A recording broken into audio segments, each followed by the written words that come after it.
ಇನ್ನು ವಿದೇಶದಿಂದ ಅಕ್ರಮವಾಗಿ ತಂದಿದ್ದಂತ 35 ವನ್ಯಜೀವಿಗಳನ್ನ ವಶಕ್ಕೆ ಪಡೆಯಲಾಗಿದೆ. ಬ್ಯಾಂಕಾಕ್ನಿಂದ ಬೆಂಗಳೂರಿಗೆ 35 ವನ್ಯಜೀವಿಗಳನ್ನ ತರಲಾಗಿತ್ತು. ಕೆಂಪೇಗೌಡ ಏರ್ಪೋರ್ಟ್ನ ಟರ್ಮಿನಲ್ 2 ನಲ್ಲಿ ಈಗ ವಶಕ್ಕೆ ಪಡೆದುಕೊಂಡಿದ್ದಾರೆ. ಬೆಂಗಳೂರು ಗ್ರಾಮಾಂತರ ಜಿಲ್ಲೆಯ ದೇವನಹಳ್ಳಿಯ ಏರ್ಪೋರ್ಟ್ನಲ್ಲಿ ವಶಕ್ಕೆ ಪಡೆಯಲಾಗಿದೆ. ಬರೋಬ್ಬರಿ 35 ವನ್ಯಜೀವಿಗಳನ್ನ ವಶಕ್ಕೆ ಪಡೆದುಕೊಂಡು 35 ಈಗ 3ರ ಬಂಧನ ಕೂಡ ಆಗಿದೆ.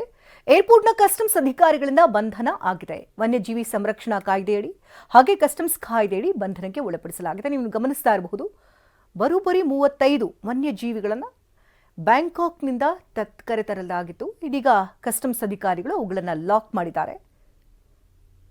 ಇವುಗಳನ್ನ ಅಷ್ಟು ಈಸಿಯಾಗಿ ಅಲ್ಲಿಂದ ಇಲ್ಲಿಗೆ ಹೇಗೆ ಕರೆತಂದ್ರು ಅನ್ನೋದೇ ಈಗ ಯಕ್ಷ ಪ್ರಶ್ನೆಯಾಗಿದೆ.